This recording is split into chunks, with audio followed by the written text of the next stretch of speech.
The night was unusually silent in a small town on the outskirts of Colorado. A faint wind carried whispers through the empty streets, as if the air itself was trying to warn anyone who dared to dream differently. Inside a dimly lit diner, 3 strangers crossed paths, each carrying a burden no one could see. One was chasing a dream that wasn't his own, another was trapped in the past, and the third was afraid to take the first step toward change. None of them knew that their meeting tonight would alter their destinies forever. But destiny always demands a price. The diner's neon sign flickered against the glass windows, casting a pale red glow inside. The waitress, tired from the long shift, poured coffee into cups without even asking. It was the kind of place where stories began quietly, without announcement.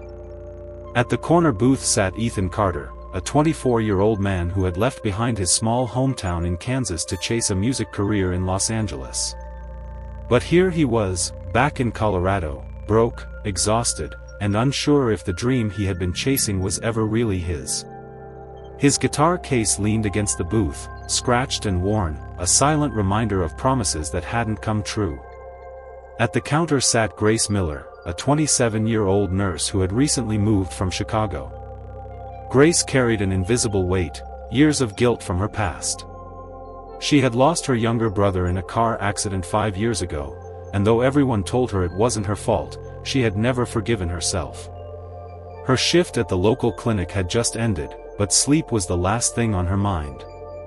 She stirred her coffee slowly, watching the steam rise, as if it carried pieces of her memory with it. Near the window stood Daniel Brooks, a 30-year-old mechanic with grease still on his hands. Daniel was known in town as the guy who helped everyone else but never asked for help himself. He had spent his life fixing other people's broken cars, broken doors, broken anything, but he never dared to admit his own fears. He was terrified of failure, terrified of reaching for something bigger. The alone mentality had trapped him for years. 3 people, strangers to each other, all sat within the same room, unaware that their paths were about to cross in a way that none of them had planned. Ethan tapped his fingers on the table nervously. His eyes kept wandering to the guitar case. He thought about the last audition he had in Los Angeles, how the judges barely looked at him before telling him he wasn't unique enough. Those words cut deeper than any blade. For years, he had been chasing other people's version of success. Record deals, big stages, money, dreams that didn't belong to him but to others who wanted him to fit their mold. He wondered if maybe he had been blind all along. Grace finally stood up to leave, her tired eyes catching Ethan's for just a moment. There was something about his restless energy that mirrored her own. She hesitated, then walked toward the booth instead of the door. "Mind if I sit?" she asked softly. Ethan blinked, surprised. Sure," he said, moving his cup aside. They sat in silence at first, the awkward kind, until Grace finally spoke. "You look like someone carrying too many thoughts at once." Ethan chuckled bitterly.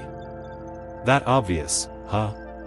Before Grace could reply, Daniel walked over, holding a cup of coffee the waitress had just handed him. "Sorry to interrupt," he said, "but I couldn't help overhearing. You're not the only one, kid. Thoughts have a way of eating people alive." Grace raised her eyebrows at Daniel. "You too?" Daniel gave a half smile. "Everyone in this town has ghosts.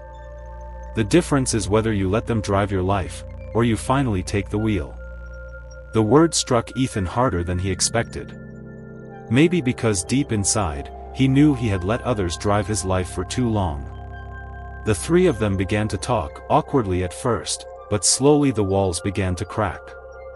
Ethan spoke about Los Angeles and the crushing pressure of chasing someone else's definition of success.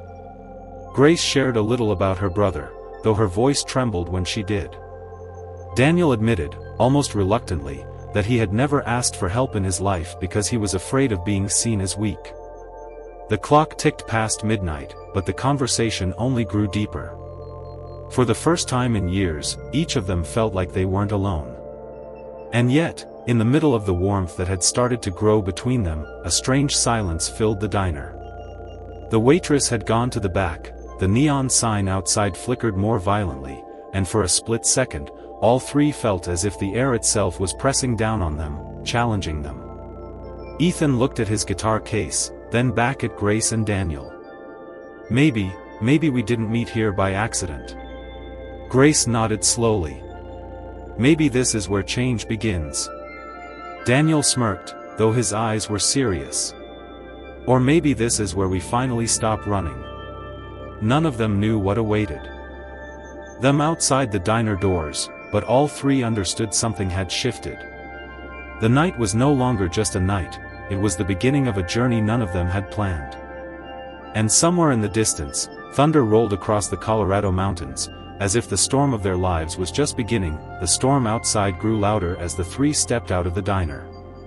Rain tapped against the pavement, and lightning flashed across the Colorado sky. Ethan tightened his grip on his guitar case, Grace pulled her coat closer, and Daniel shoved his hands deep into his pockets. For a moment, they stood in silence. It felt as though the world itself was waiting for them to decide who they wanted to be. Ethan finally spoke. All my life, I chased stages that weren't mine. I forgot what music really meant to me. But tonight, I realized my dream isn't about fame. It's about creating something real. Grace's eyes softened. And I've been chained to my past. But if I keep living there, I'll lose the present. My brother wouldn't want that. Daniel looked away, then back at them. I've spent years pretending I didn't need anyone. Maybe it's time I admit, no one wins alone. The thunder rolled again, but this time, it sounded less like fear and more like freedom. That night, three strangers chose to stop running from themselves. They stopped chasing dreams that weren't theirs. And in that choice, they discovered their true beginning.